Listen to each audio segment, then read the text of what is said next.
today's video po ay ipapakita ko po sa inyo ngayon ang bagong item na dumating na acquire natin para sa ating vlogging. So ipapakita ko sa inyo guys, unboxing tayo ngayon.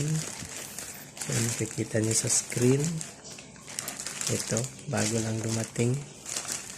So ito yung mic po para sa voice quality ng ating paggawa ng video sa ating vlogging institution. Okay guys, ito guys yung na-acquire natin, bago lang dumating. Ito po yung wireless microphone. Yan, ito yung manual niya. Tapos ito yung laman. Ikita natin dito sa loob. Ito yung yung wire para sa charging. So USB, then type C. Type C po yung cord niya. Tapos ito naman yung mic niya talaga. Mic. Tapos type C yung port niya. So type C yung gagamitin natin na wire. Tapos doon rito, ito yung power switch. Yan. Tapos ito yung receiver niya na i-connect natin sa cellphone. Ito. So nagkamali lang ako sa pag-order. Type C yung na-order ko, yung cellphone ko is USB type. Pero nagawan ko naman ng solusyon para magagamit din natin itong microphone, wireless microphone. Sa pamagitan nito guys, bumili ako ng adapter. Yan, Alibaba. Yan, bumili ako nito guys.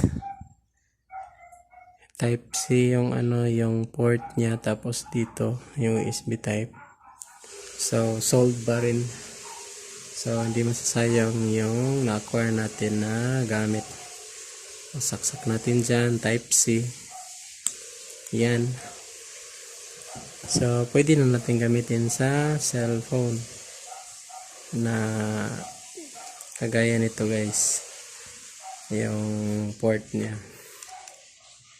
So yan, para di masayang. Tapos yung quality natin sa ating pagbibideo, so pagbablog natin is buong buo na, at makukuha talaga natin yung quality ng pagbablog natin guys. So yan, meron namang mabibili na adapter.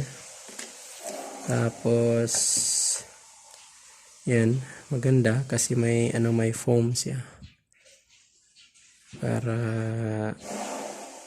di masyadong sensitive, at saka clear yung yung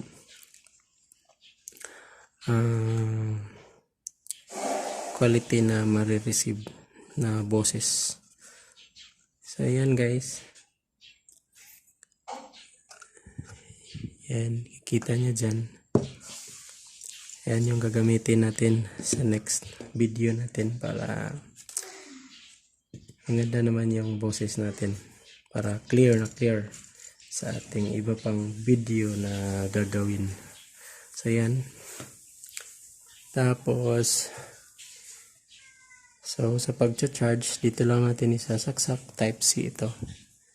Ayan, saksok natin dito.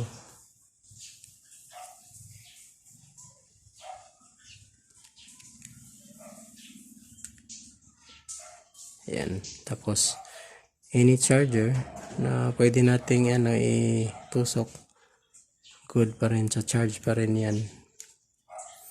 So ayan guys, Salamat sa panonood ng aking video.